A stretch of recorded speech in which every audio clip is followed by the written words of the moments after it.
If you've been struggling on YouTube, it could be that you're in the wrong niche or the wrong niche. It could be that you're not in total alignment. When you get in alignment with your passion and your profit and your proficiency, I really believe that the impossible becomes possible and you can experience exponential growth. You got to just press record. We're talking about how to find the best channel topic for you, specifically that gets views and earns money. And what I need you to do right now is maybe suspend a little bit of the prior mindsets you've had about what your YouTube channel should be about. And tell me in the comments, what actually is your current channel topic? What is your channel about? And this framework is really for you if you would say, Sean, I actually want to make YouTube my full-time job. And if that's true, if you want to make a full-time living from YouTube or 2x or 5x or 10x your business revenue using YouTube, you have to be willing, I think, to potentially change your channel topic or pivot your channel topic. You can't just say, I want to do things the way I want to do. It's the way I feel about it. And I just want it to be successful. Using this framework will help you do really two things, not only get views, but also earn money. So if you would say, Sean, my ambition is to actually find the right topic for me that will do all of those things, that's what this is all about. And this is called our 3P framework. And today we're really going to be going deep into, like, you might want to pull out a journal and shut out distractions. This is like a masterclass. And this is how we recommend, if you'd say, Sean, I don't know what to make my channel topic about, or are you like me and you're multi-passionate, right? You're also like, I've narrowed it down to 7 things. There's 7 potential topics. Or right now, maybe you're actually doing 7 different things on your channel. I think this is really going to help you if you would say, what should my niche be about? What should my channel be about? And the first thing I want you to do is draw 3 circles intersecting just like this. And in the first circle, write the first P, which is passion. See, this is kind of the dream of today, is they say, wow, now it's time to cash in on your passion. Gary Vaynerchuk wrote a book about it in 2009. What are you passionate about? Do what you love and you'll never work another day in your life. Actually, I think that's bad advice, but we'll get back to that in a second. You kind of want to start with passion because you really want to be sold on, okay, what are some things I'm passionate about that I could see myself interested in for the next couple years? And here's what I want you to do using this framework is not only write passion in the first circle, but what I want you to do is I want you to brainstorm 5 to 10 different passions you could make a YouTube channel about. Now, if you already know what your YouTube channel is about, I want you to do this anyways, because this might give you clarity for the next step in your journey. And it might even be a strategic pivot that your channel needs to make to achieve more success. So what you might do is you might write down, okay, I'm passionate about guitar. Here's some for me. I'm passionate about snowboarding. I'm passionate about video. I'm passionate about leadership. I'm passionate about the Bible. Like, I could write down different things.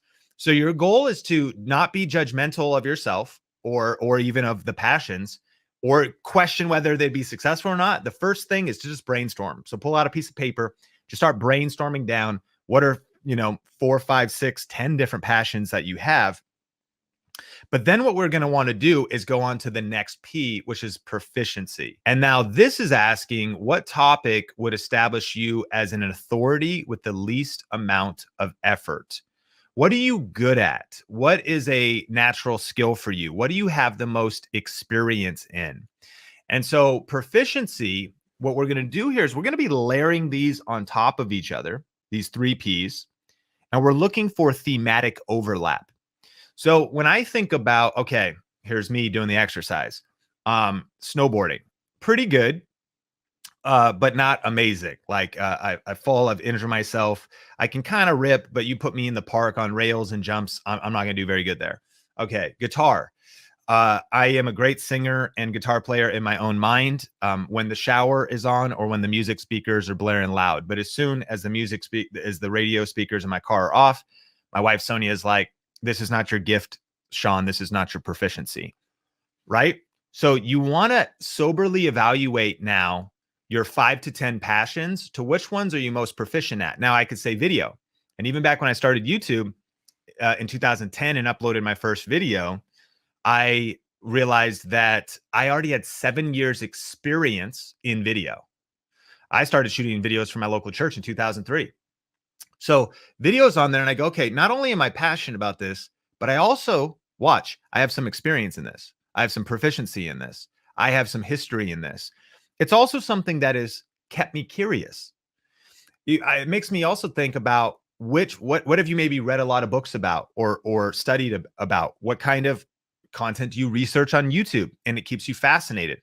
And so I'm interested in actually not just video, but online business, marketing, leadership, and kind of things that relate towards being an influencer.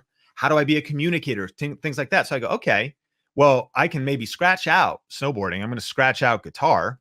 I'm going to scratch out, and I'm maybe going to circle video. So what I want you to do is you've written down 5 to 10 passions, but now you're putting them through a second filter, which is the proficiency filter. Okay. And you maybe narrow it down to 2 or 3 or 4 more that you have a little bit of experience in. And I don't want you to be overly judgmental. Like, do not say about yourself, like, I'm just not good at anything. That's not true. Like, I even look back now, and in 2010, when I started Think Media, I just had some experience in video. I had to keep learning and growing. I couldn't have stayed where I was in that skill. But the cool thing about proficiency is you just have to be 1 or 2 steps ahead of the person that you want to help on YouTube, and you're good, because someone's always starting, someone's always beginning.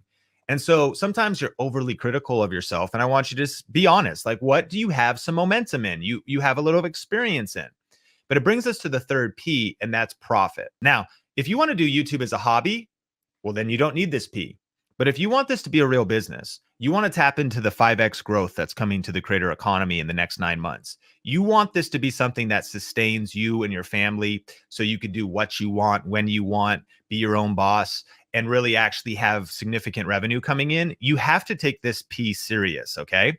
So this P is the profit P. And this is asking the question of, is there a market for this? This is asking the question of, what's the business model?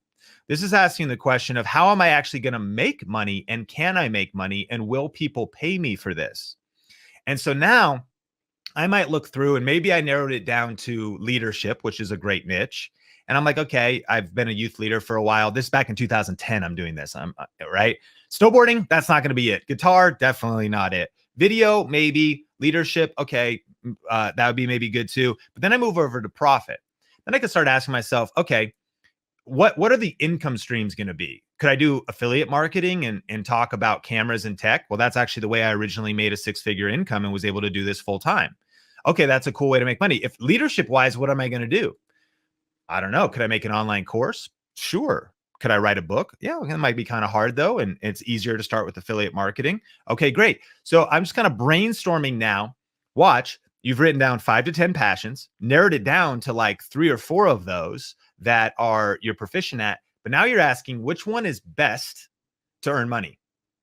And that's going to give you your best path to a profitable YouTube channel that you could go full time at. But now I have some warnings for you. And these are 3 big mistakes that people make. And the first one is, if all you have though is passion and proficiency, but there's not a solid market for it, or you haven't established a solid business model, then friend, all you're going to have is a hobby. This is why it's the 3P framework. You need all 3 Ps, and you need to dial in your niche, your YouTube channel topic around these. Because if you only have the 2 Ps, you have a hobby. Again, if you would say, Sean, that's my goal. I just kind of want to share my message online. I kind of want to inspire people. I don't care if I make money or not. It's not going to be a business. Well, then at least have that self-awareness and clarity. But if you want this to be something solid, you need the profit P and not just the passion and proficiency P.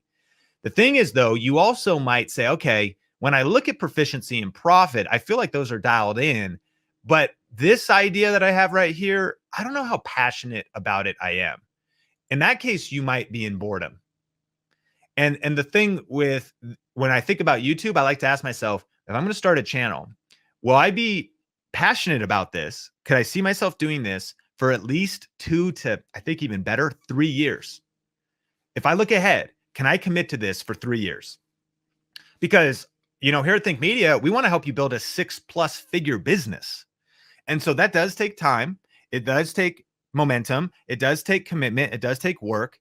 And so you're going to want to make sure not only that the proficiency is locked and the profit is locked, but you also have that passion element. And this is why it's cool to brainstorm 10, even 20 different passions and look for the thematic overlap, because once you find that thing, you're like, that's the sweet spot, man. I'm passionate about it. I've got some experience in it. There's a solid business model for it. Let's go. But there's one more warning and one more pitfall, and that is the passion and profit without proficiency. And that's going to lead to failure. If you're not self-aware enough that you don't, like right now, I could look at, and sure I could learn, but I could look at like the NFT space. I'm kind of passionate about it. I just got my VFriend Series 2, right? I got 2 of those, pretty pumped. I'm kind of getting excited about it, but I have like different people I know, they know way more. They've put more experience into it. NFTs, hugely profitable kind of niche right now, not just buying them and flipping them, but actually teaching about them. So I am passionate about it. Not at the top of my passion. I'm passionate about it. Is it profitable? Oh yeah. Do I really have the proficiency? And do I even care to learn, to study, to research, to figure it all out? I don't. So the problem would be if I started like an NFT channel, somebody else has more drive around that topic and already also has more learnings. Now, again, not to be too afraid of the competition. And in session 2, we're going to talk about how to solve that, because even if there is someone directly competing with you that's even better than you can still win on YouTube using the second session framework. We're going to talk about the unfair advantage framework, but that's a huge key. If you don't have the proficiency, it will ultimately lead to failure. And so let me know in the comments when you do this 3P framework and you narrow down 10 or so of your passions, which one has all 3? Which one has all 3? This is how you find your niche and you choose the best channel topic based around your unique ability. And this might actually be a light bulb moment. In fact, let me know, should I actually pivot my niche? Should I change my approach? Should I change what I'm doing? Because if you have been struggling on YouTube, it could be that you're positioned wrong. If you've been struggling on YouTube, it could be that you're in the wrong niche or the wrong niche. It could be that you're not in total alignment. When you get in alignment with your passion and your profit and your proficiency, I really believe that the impossible becomes possible and you can experience exponential growth.